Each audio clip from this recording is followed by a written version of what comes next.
Well, we are back from our August recess, and joining us this week, sitting in for former Congressman Steve LaTourette, is Matt Henkin. Matt, thanks for joining us again this week. Happy to be here. Once again, we've enlisted the other guy with the beard in the office to sit in for the guy with the beard. So let's jump right into it. Congress has been out for over a month now, and they're finally back here in D.C., and they're not staying for very long. We've got a couple of days of legislative work to be done in September and a couple of big issues to tackle. The first one I wanted to get to was the continuing resolution. Absolutely. So this goes back to, can we fund government agencies for the coming fiscal year? September 30th, just a few weeks away. The federal government technically runs out of its authority to fund the agencies. And so that's one of Congress's basic functions.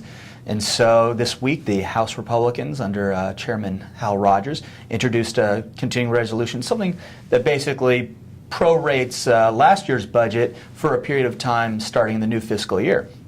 And we didn't know how long. It could be a couple months. It could go all the way into early 2015. And what he did is kind of put it right in the middle of the lame duck. So we would be continuing our funding until December 11th.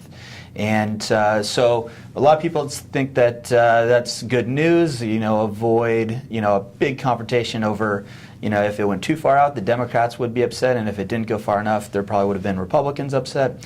And so what it does is it basically means that we're going to see how long we go after December 11th based upon how the elections turn out. If the Republicans are able to take the Senate, there's also going to be a runoff, possibly a runoff in Louisiana that'll go up until early December. So a lot of question marks between now and then. But anyway, so we got a December 11th date, which it seems pretty good. It's at the $1.012 trillion mark that Democrats and Republicans had agreed upon last year.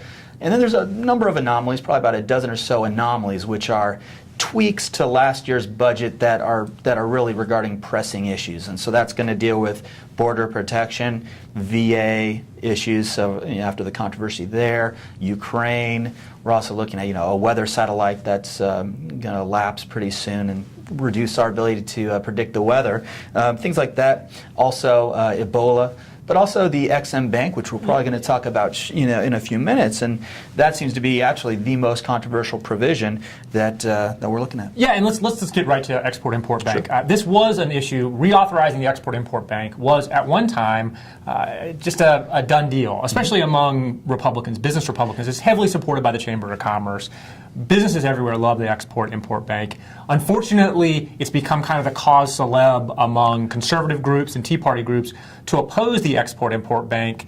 There looks like that they have found some compromised ground here. It looked like the bank's reauthorization might be dead, but it looks like they may have actually found a compromise. Talk to us a little bit about that. So what you have here is just a little bit of background. What this is, a government-owned corporation that finances foreign companies to buy American equipment and services, and so it's good for America and good for our counterparty.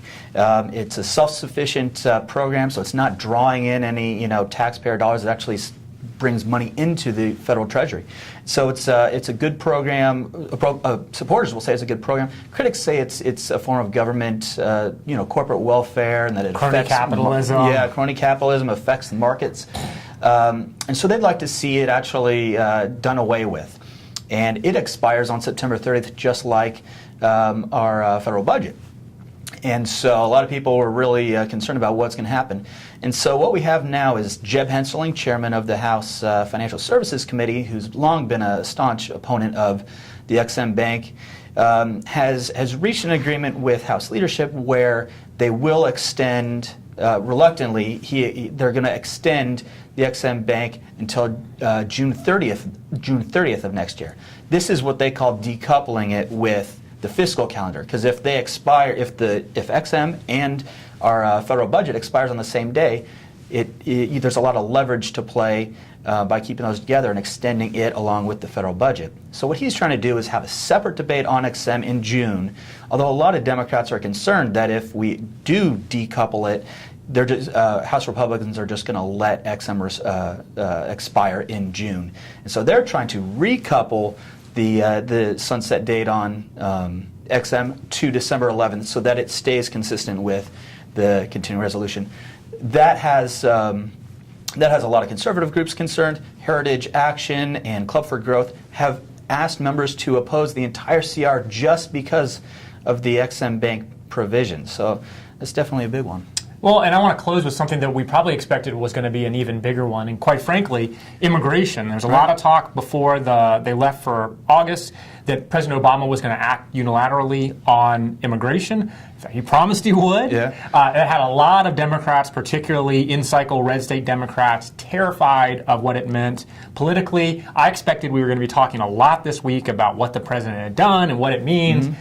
And unfortunately for advocates of immigration reform, what the president's done has punted the issue. We're not going to have any executive action before the elections. Yeah. Talk to us a little bit about why you think he's made this decision. Well, so this is years in the making. This goes back to the long struggle for comprehensive immigration reform. In 2008, he campaigned on comprehensive immigration reform being a priority. It didn't happen.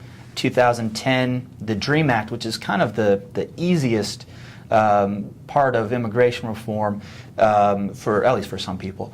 The House passed a bill, Senate got a majority, but it didn't pass a filibuster, and because it failed in 2012 during his campaign, he passed the Deferred Action on Childhood Arrivals, DACA, or the Dreamers, children who come here with their parents before they were 14, and so they passed that, and that was a big win for immigration advocates. And then they tried to get comprehensive immigration reform.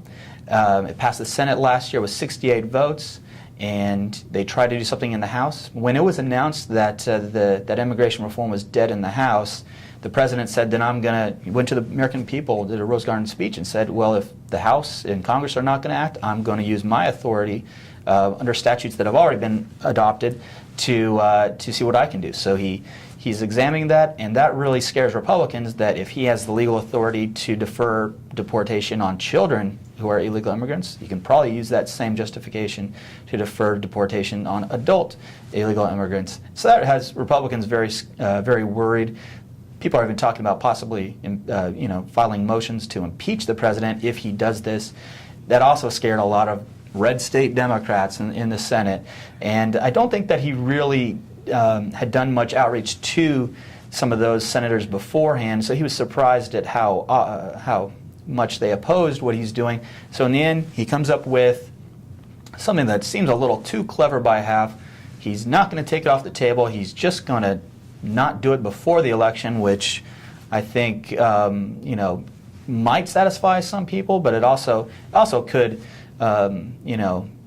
just seem to be politically pandering in some sense. Well, and it seems like he's created a situation now where he has created an expectation for immigration reform advocates. That expectation hasn't been met. Right. And while at the same time he's continued to leave immigration as an issue on the table for Republicans. Mm-hmm. So Republicans who want to go out there and pound the gavel talking about amnesty can continue to do that. So in a way, it seems like what seemed like a box before may have gotten to be an even tighter box for some Democrats. I think that's a great way of putting it. I think it might give a little bit of breathing room to some red state Democrats who consider it a headwind. It's still going to be just a less strong headwind, but it also could hurt in places like Colorado, where Senator Mark Udall, Colorado with a large Hispanic population, very concerned about this issue, and this could actually hurt him because you're going to take away some enthusiasm for some of his supporters.